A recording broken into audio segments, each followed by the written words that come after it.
Welcome back to Cure for the Common Game. Today, in deck number 585, we're going to talk about Kathril, the Aspect Warper.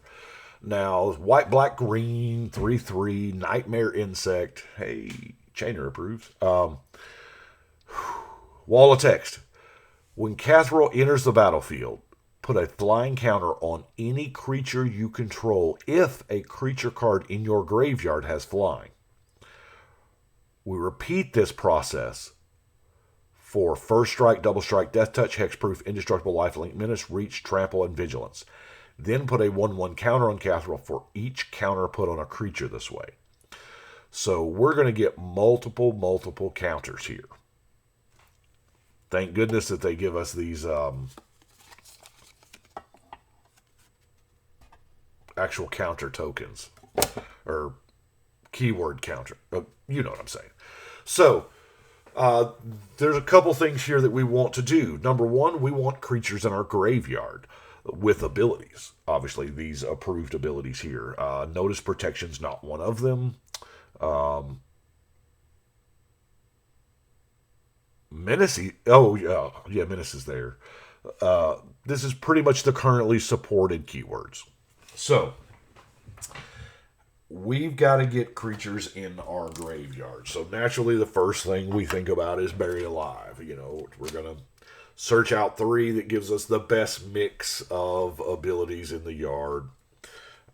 We've got Skull Prophet, which actually works early for ramp, and then you can start to mill yourself, you know. Wild Mongrel, because we're going to draw those cards. I mean, we're going to draw some cards that we just want to have in our graveyard and not actually cast, you know. Wild Mongrel helps us discard those, as does Null Brooch. You know, you drop your hand, so make sure that there's nothing there that you want. Of course, we got the Grizzly Salvage, Lotleth Troll, Tortured Existence, which will let us swap out card for card, you know. Kind of manage that ability there.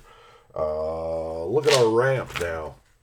Of course, we have the Elvish Mystic, Llanowar Elf, Secure Tribe Elder. I mean, it doesn't contribute to the, you know, keyword thing, but it is a creature in the graveyard. You know, Gold Mirror, Prismatic Lens, Charcoal Diamond, Marble Diamond, Selesnya Signet, Golgari Signet, Talisman of Unity, Walking Atlas, Abzan Banner, Orzhov Cluestone, Spectral Searchlight.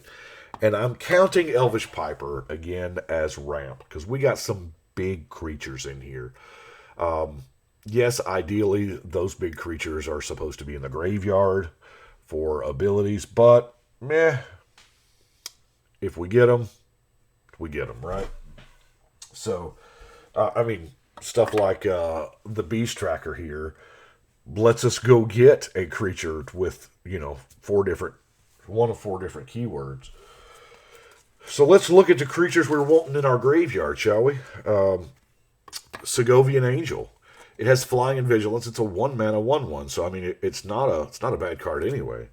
Vampire of the Dire Moon, Death Touch and Lifelink. Now, what I tried to do was at least 2 abilities that matter. There are exceptions, of course, but Death Touch and Lifelink, you know. Avenging Druid is another way to get cards into the graveyard. Aerial Responder. Of course, you know, Aerial Responder is almost the color-shifted Vampire Nighthawk. I mean, it's got 3 abilities. Predator Ooze, yeah, it's only got 1 ability, but, you know, Indestructible's a good one. Aven Sunstriker, Flying and Double Strike. Siege Rhino has Trample. And let's face it, it's Siege Rhino, right? Karametra has Indestructible. Now, the gods that have the devotion clause there, for clarity's sake, they are creatures everywhere except the battlefield. You know, in a deck, in a hand, in a graveyard, in exile, they are a creature. Shepherd of the Lost, 3 keywords there. Archon of Valor's Reach. Aggressive Mammoth is it's just a good card.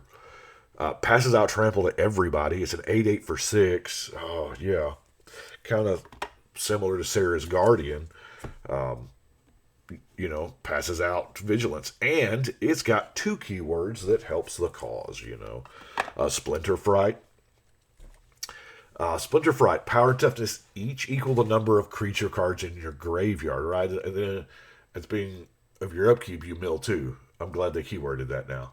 But this is not the only thing that cares. The very first card that cared about creatures in the graveyard was Lugoif now. This is the original Lugoif. It was in Ice Age. This is not the original printing. This was the Deck Masters. You got a foil Lugoif and a foil Necropotence with original art. Magical times. And then, of course, Odyssey gave us the Mortivore. This is in all graveyards, so that's even better. Majestic Temeriarch, twice the number of creatures you control, and, it's got all those keyword deal. Sunblade Angel with 4 different approved creatures. Approved, yeah. Teysa, it's got vigilance. Now, yes, this is one of those special exceptions. 7 mana, 4/4, but this Teysa is awesome, right? Yes, it passes out vigilance, but, that second ability. Hornet Queen.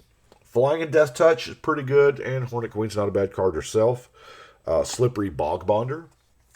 Hexproof. And it passes out Hexproof. We've got running a copy of Nikara. It's got Maness, so there's that. Another creature you control leaves the battlefield that had 1 or more counters on it. You're going to draw and lose. So this is a card draw. Not unsimilar to Nature's Resurgence. Each player draws a card for each dead creature. We have a Chroma because, she's got 5 approved abilities here, and it's a Chroma, and this is the good art. So, yeah. Then Rhea Dawnbringer. I guess you can tell those 2 big angels was kind of what led me to the Elvish Piper. We're going to have creatures in the graveyard. The Rhea, just once we're done passing out all the counters, we can get that Chroma back in play, right? We've got a Diabolic Tutor to kind of help find us what we need. Selective Adaptation, reveal the top 7 cards of your library. Choose among them a card with flying, da-da-da-da. Yeah. Pretty good. Bone Harvest was always a pretty decent card, just in case we get to the point where we got to have that critical mass of creatures, right? You can put any number and then draw a card at the beginning of the next turn's upkeep. Then they make Grave Purge, which is just like, draw the card now. So with things, in our graveyard, Unburial Rites, not bad, right? Try to get some of those things out of the graveyard. We have the eerie or Infernal Offering. I almost went straight to Eerie Ultimatum, didn't I? So you just with different names. Wow. This is made for Commander, right? And then of course we have Debtor's Nail. Yeah, this is an awful lot like cheat codes, but it is a 7 mana enchantment that doesn't do anything the turn you play it. So, if it draws a removal spell, hey, it drew a removal spell, right? Speaking of removal spells, Crypt Swap. We're going to exile target creature. I don't care about your indestructible. Here's a 1/1. Abzan Charm, Doom Blast, and Dust to Dust. It gets forgotten about quite a bit, but it exiles 2 artifacts. Yes, it's sorcery speed, but it exiles 2 artifacts. They're gone. And there's not many decks that you actually get to run the Mortify and the Putrefy together in, so I try to do it whenever I can, because those are just great cards, right? Now our non-basic lands. Nesting Grounds is in there just to, obviously move counters around however we see fit. We have the Brushland, Elfane Palace, Myriad Landscape, Terramorphic, and Evolving. Hey, those are permanents that'll be in our graveyard that we can bring back with the ultimatum. So silly. Blossoming Sands, Celestia Sanctuary, Scoured Barrens, Greypelt Refuge, Forsaken Sanctuary, Golgari Guildgate, Celestia Guildgate, and Jungle Hollow. So that is Kathril. I'm going to need way more than 2 sheets of tokens, ain't I?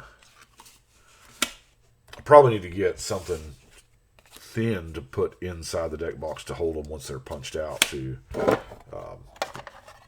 Yeah. Ooh, a little like the soft old baseball card sleeves we used to use back in the day for baseball cards. Anyway, that is it for Kathril. Now, that is where I'm at, actually, right now. I have, this is 585. We'll walk over here and put it on the wall. No, I'll still have to move the table, or even move the table off. But, I'm sure you've noticed I have been in the same clothes for like the past 5 videos. I recorded them all the same day, had them built up. We are probably into core 21 right now by the time this is aired. So I'm going to continue building on, and we'll just see which decks I finish first. Whether it's, any one of the 4 sets that have been just stacked on top of each other. It's okay, though, because Core 21 has 10 legends, 10 new legends, and Jumpstart has 10 new legends. So we have a little bit of time in between. Not a lot, but a little bit. The schedule's been kind of a little different this year. So we've had things stacked on top of each other. And if Ikoria and Commander 20... we actually got our hands on, a month late? 5 weeks late, something like that. So we don't have, 3, 6, 9, 12, 15. I have 18 decks left for Commander 20 and, C20 and Ikoria. So, and a lot of those are just about finished. So we'll see. Rambling now, so I appreciate y'all watching. You let me know what you think. And right now, we're going to shuffle and cut.